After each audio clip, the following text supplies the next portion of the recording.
I am your friend, Dr. Charles Apoki. I want to do a review of yesterday's protests in Nigeria. Somebody said that if you say you are a leader and nobody is following you, that you are just taking a walk in the park. So followership is very important.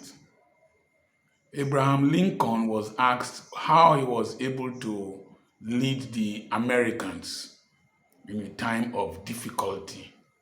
He took a string, put it on top of his table, and pushed the string from behind, and the string folded together.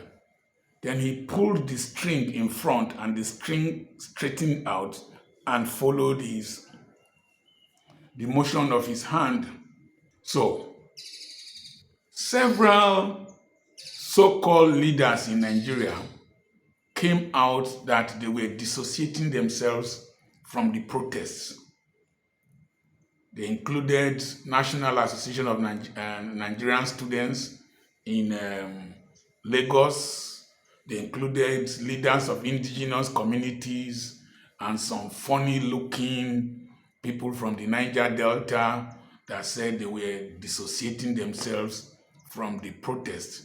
And some even warned that people should not protest. And then, ironically, religious leaders in the north. Before now, religion had been used by the clerics in the north to lead young Almajiris and all kinds of people to attack other ethnic groups and foment trouble in the north. And the northern youths had always listened to them. But like as one of the presidential candidates said, that you don't buy bread differently in the mosque or in the church. That means the universality and the uniformity of hunger has opened the eyes of Nigerians from these so-called leaders who do elite capture. They go to government, associate with government, praise government, and they are given materials and money and all that, including the president general of your community. A president general died recently. Bags of beans were growing in his house. He refused to distribute to the people. Bags of salt, dried meats were loaded in his house, and he died and left some millions in his house. He collapsed. He didn't know he was going to die.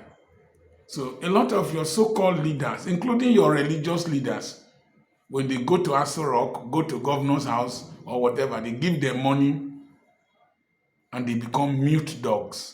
They can't even bark, not to talk of bite.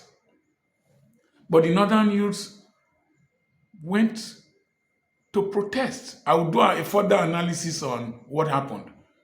Protested.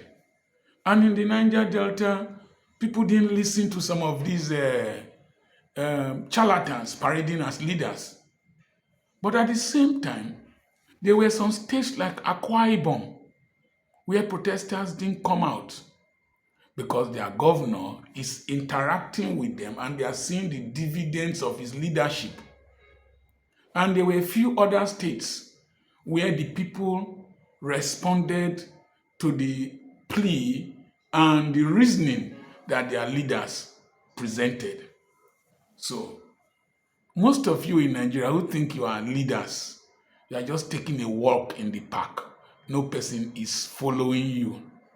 Ironically, right from the presidency down, most of those singing Tinubu, Tinubu, singing this and that, they are parasites, leeches. It is just what they can get that they are hailing you for. And the president has to be wise. These people he brought, most of this is Lagos gang that he brought. They are leeches, parasites on the nation and on himself. Even those that pushed him to contest these elections were not sincere to him, including his family members. Most times, when the chips are down, the same people who hailed you, who praised you, who danced for you, will criticize you. What we need today is true leadership in this country. And to a large extent, it has left the hands of these people you see in the streets. Those who have ears, let them hear. I remain Dr. Charles Apoki. God bless you.